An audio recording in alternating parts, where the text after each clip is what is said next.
সামনে নির্বাচন তো এখন খালি আমার ভাই তোমার ভাই আছে না নাই? খবরদার, যোগ্য সৎ ইসলামপন্থী লোক দেখে আমরা নির্বাচনে ভোট দিব। চিল্লায় বলেন ঠিক কিনা? আমরা দলাদলি বুঝি না, বিএনপি, আওয়ামী লীগ, জামাত ইসলাম, জাতীয় পার্টি কিচ্ছু বুঝি না। যে এলাকায় ইসলামপন্থী লোক থাকবে, আল্লাহ ভীরু, খোদা ভীরু, জনগণকে ভালোবাসে, মাটিও মানুষের নেতা, এরকম দেখে আমরা ভোট দিব। রাজি আছেন তো? কারণ ভোট কিন্তু আমানত। আমানতের ব্যাপারে জিজ্ঞেস করবে কে? কথা কন। এজন্য আমার ভোট আমি দেব, যারে খুশি তারে দেব না। আমার ভোট আমি দেব ইসলামপন্থী দেখে দেখে যোগ্য প্রার্থীকে দেব। চিৎকার করে বলেন ঠিক কিনা? এই যে নির্বাচন পূর্ব সহিংসতা, এখানে গাড়ি ভাঙচুর, ওইখানে জ্বালাও পোড়াও, এখানে আগুন দাও, ওইখানে সন্ত্রাসবাদ, এগুলো সব যুবকদেরকে দিয়ে করানো হয়। এজন্য নোংরা রাজনীতির এই প্যানেলকে ভেঙে দেন আপনারা। সুন্দর রাজনীতির প্রচলন শুরু করেন, বরকত দিবে কে? আপনাদের একটা শক্ত সিদ্ধান্তই পারে বাংলাদেশকে সোনার মদিনার রাষ্ট্রে পরিণত করতে। চিল্লায় বলেন ঠিক কিনা? নির্বাচন আসলে খুব আল্লাহ হয়ে যায়।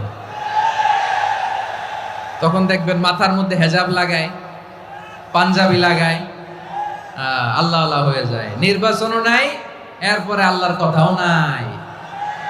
আছে না নাই? না, এরকম হওয়া যাবে না। সব সময় আমরা আল্লাহরে ডাকবো, বিপদে আপদে সব সময় ভরসা রাখবো আমরা একজনের উপর। আওয়াজ করে বলেন তিনি কে?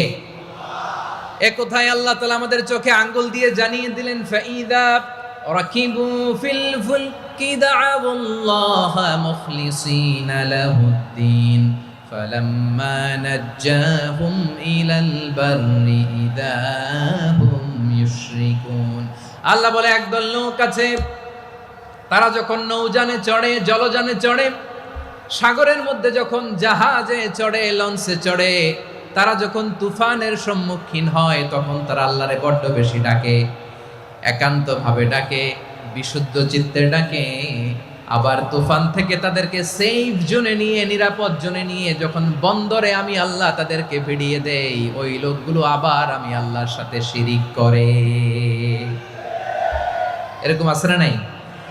জাহাজে উঠছে, সাগরের মাঝখানে তুফান, ওই সময় দেখবেন আল্লাহ কারে কয়। এই কথা তো আপনাদেরকে বোঝানো সহজ, আপনারা তো নদীর দেশের মানুষ। লঞ্চে চড়েন নাই কারা কারা দেখি?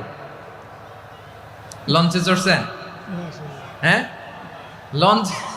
লঞ্চে চড়ে নাই এরকম একজনও নাই এখানে। আচ্ছা, লঞ্চে উঠছেন কে কে দেখি? মাশাআল্লাহ, মাশাআল্লাহ, মাশাআল্লাহ। ঠিক আছে, আপনাদের বোঝানো সহজ। আচ্ছা, লঞ্চে উঠে তুফানের সম্মুখীন হয়েছেন, জলোচ্ছ্বাস, সবাই? মাশাআল্লাহ।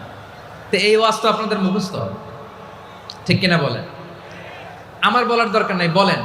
মাঝ নদী, তুফান, জলোচ্ছ্বাস, জলের মধ্যে উচ্ছ্বাস, ঢেউ, টর্নেডো, সাইক্লোন, মেঘের ঘনঘটা, পরিবেশ ঘুটঘুটে অন্ধকার, লঞ্চ একবার এদিকে আরেকবার ওইদিকে, ভিতরে কি অবস্থা হয় বলেন তো? হ্যাঁ,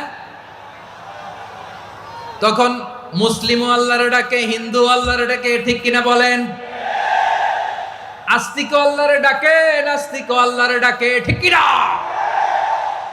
লঞ্চের ভেতর, স্টিমারের ভেতর কান্নার রোল পড়ে যায়, চিৎকারের রোল পড়ে যায়, সবার মুখ দিয়ে শুধু একটা আওয়াজ, লা ইলাহা ইল্লাল্লাহ, লা ইলাহা ইল্লাল্লাহ, লা ইলাহা সুবহানাল্লাহ, আলহামদুলিল্লাহ, লা ইলাহা।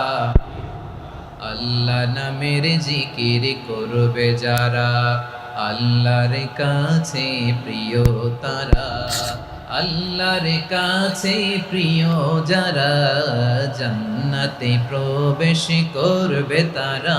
জোরে লা ইলাহা, লা ইলাহা ইল্লাল্লাহ, লা ইলাহা ইল্লাল্লাহ, মুহাম্মাদুর রাসূলুল্লাহ সাল্লাল্লাহু আলাইহি ওয়াসাল্লাম। আমার প্রিয় পটুয়াখালীবাসী, তাহলে লঞ্চের ভেতরে যখন আমরা তুফানের মধ্যে পড়ি, তখন সবাই মিলে আমরা একটা নামের জিকির করি। নামটা কার? মুসলমানেরাও ডাকে, হিন্দুরাও ডাকে, আস্তিকও ডাকে, নাস্তিকও ডাকে, সবাই ডাকে একজনকে, তিনি কে? আবার দেখবেন ওই আল্লাহ তুফানের পরে, ঝড়ের পরে ওই লঞ্চটাকে যখন সদর ঘাটে ফিরিয়ে দেয়, আবার আমরা নাফরমানি শুরু করে দেই। সে কোথায় আল্লাহ বললেন, ফাইদা রাকিবু ফিল ফুলকি দাআউল্লাহ মুখলিসিনা লাহুদ্দিন ফালাম্মা নাজ্জাহুম ইলাল বাররি ইযা হুম ইউশরিকুন।